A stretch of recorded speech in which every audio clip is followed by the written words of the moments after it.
Susie Goodwin here. If you're podcast coaching with me, I'm going to recommend Anchor every single time as your host, and here's why. It's free. There are creation tools that allow you to record and edit your podcast right from your phone or computer.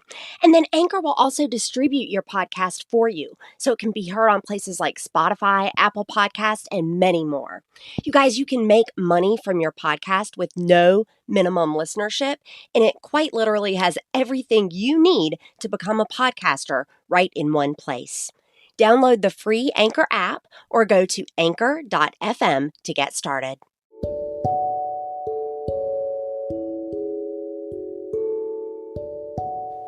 Welcome to Serve Then Sell with guest host Brooke Norland of Wear It Boldly. This is the third album of the show, and you guys, it's all about personal branding. My co-host Brooke has a decade in direct selling with multiple brands and found her happy place in teaching others about personal branding. She currently represents the brand Lime Life, but has flexed her own leadership muscle in this industry by teaching men and women outside her brand how to find their voice and create a personal brand. And that is what we're going to do here too. We consider this album on branding a starting point and required listening for anyone joining, relaunching, or training others in direct sales. Does not matter what brand you're with. So without further ado, here is Brooke Norland and myself, Susie Goodwin, in Serve Then Sell Personal Branding.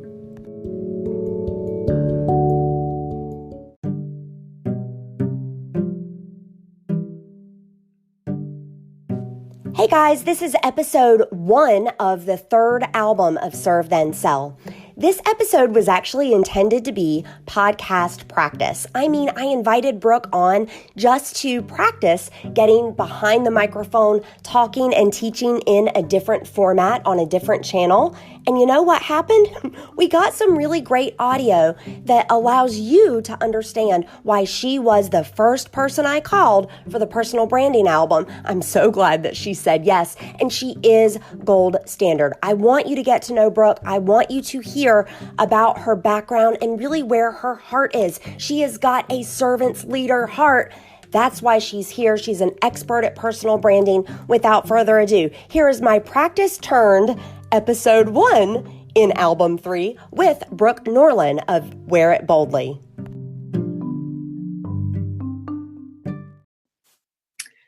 Well, I actually started in direct sales, over 10 years ago. And I think I learned every single way not to do the healthy behavior and not to do my job, do the business well. Now, so I'm laughing because I think I know what you mean. Like, I think you're talking about like copying and pasting messages and kind of being spammy-pammy, but I need you to clarify it.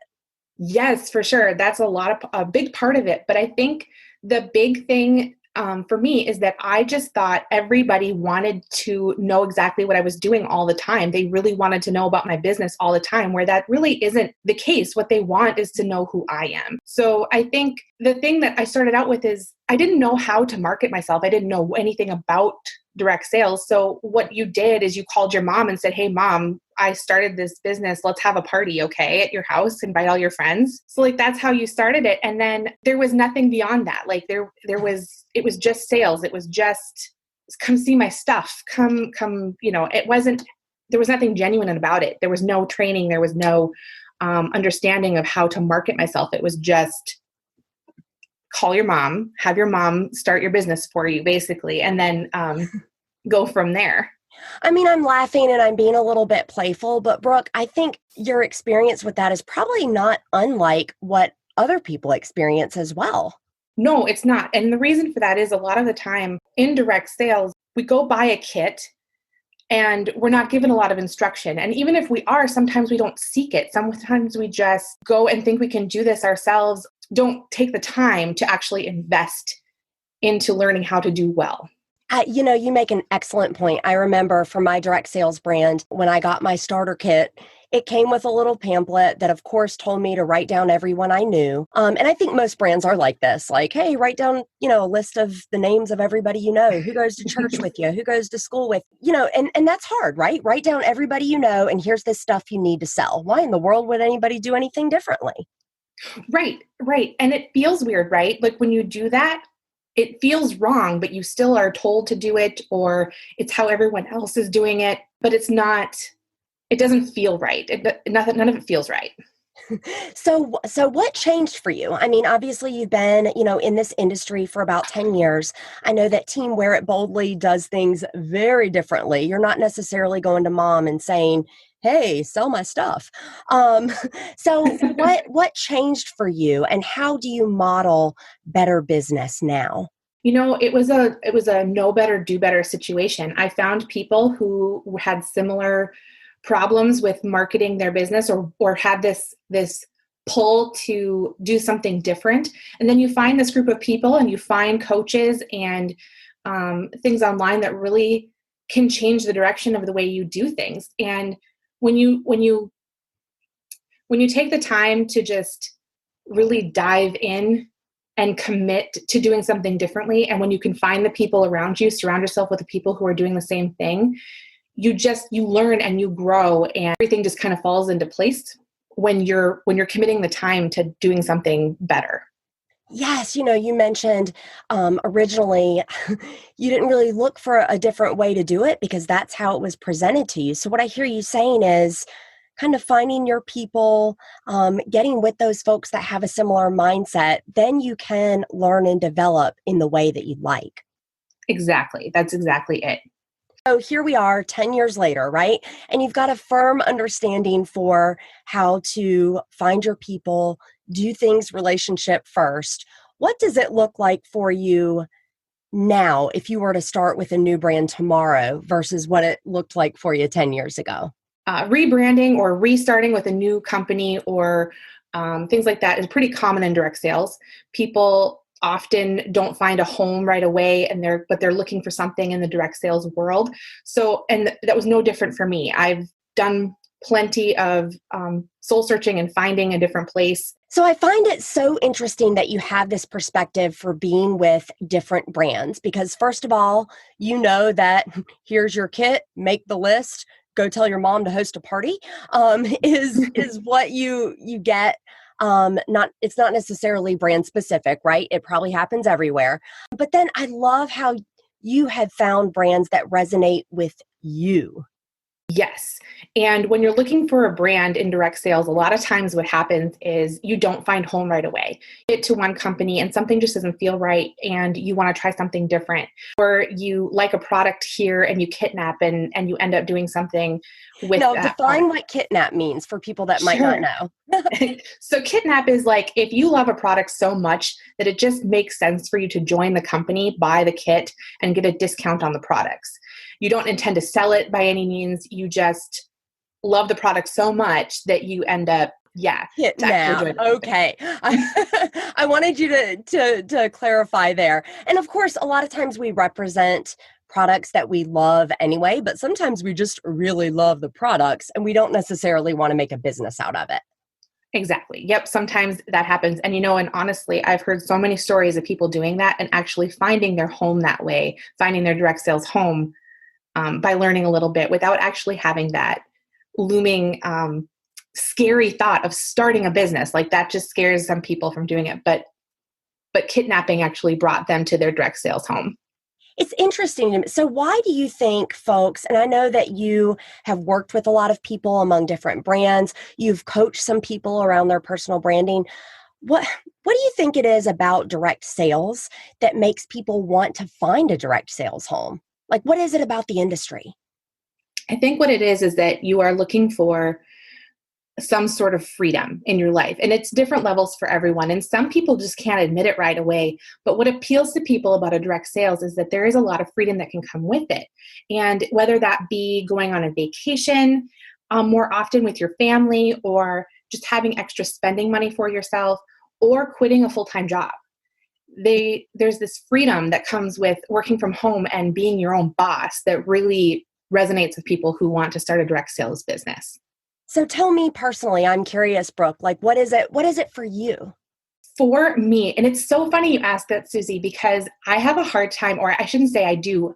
I used to have such a really hard time telling people about that because I was so afraid that I would be judged for it or that someone would roll their eyes at me or not understand or think it was possible. But my goal is ultimately to be available for my child more often. And my day job right now does not allow me to do that.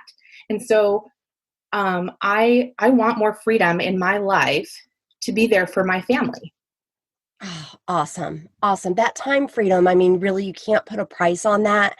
And I agree with you that, I mean, this is an industry that allows the flexibility for that to have that present time and be a present mother.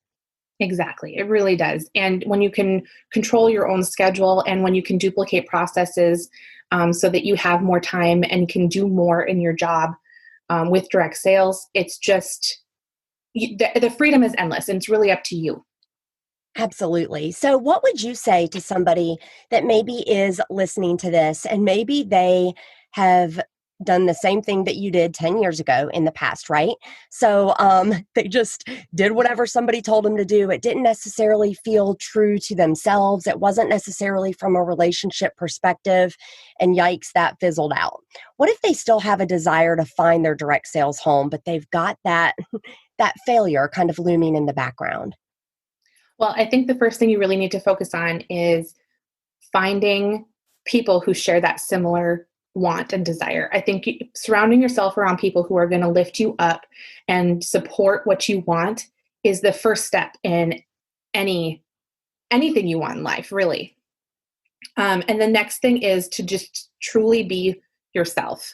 Because if you're not being yourself, if you're trying to do something against who you are or create some sort of persona that just doesn't fit your everyday life, you're going to tire and you're going to wear out and you're going to not be able to bring authenticity to your everyday, and it's going to make you tired. So find your people and be true to who you are.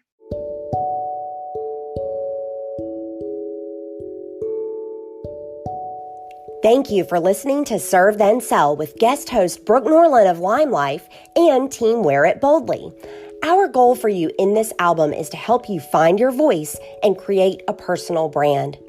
We would love to hear your thoughts as you listen through the album. Use the hashtag ServeBoldly. That's ServeBoldly. Serve boldly and share your thoughts with us. You guys, show us your personal brand. When you do, two things are going to happen. Number one, we're going to share on our social media accounts, which have a combined reach of 15,000. And you're going to get a free mini branding workbook from Brooke so you can continue to develop in the topic of personal branding. You guys, you can find Brooke at Wear It Boldly on Instagram. You can also find me over on Instagram at Serve Then Sell or Run Lift Mom Pod. Again, we want you to use hashtag Serve Boldly as you listen through these episodes about personal branding. Show off that brand, ask your questions, enjoy the community, serve then sell.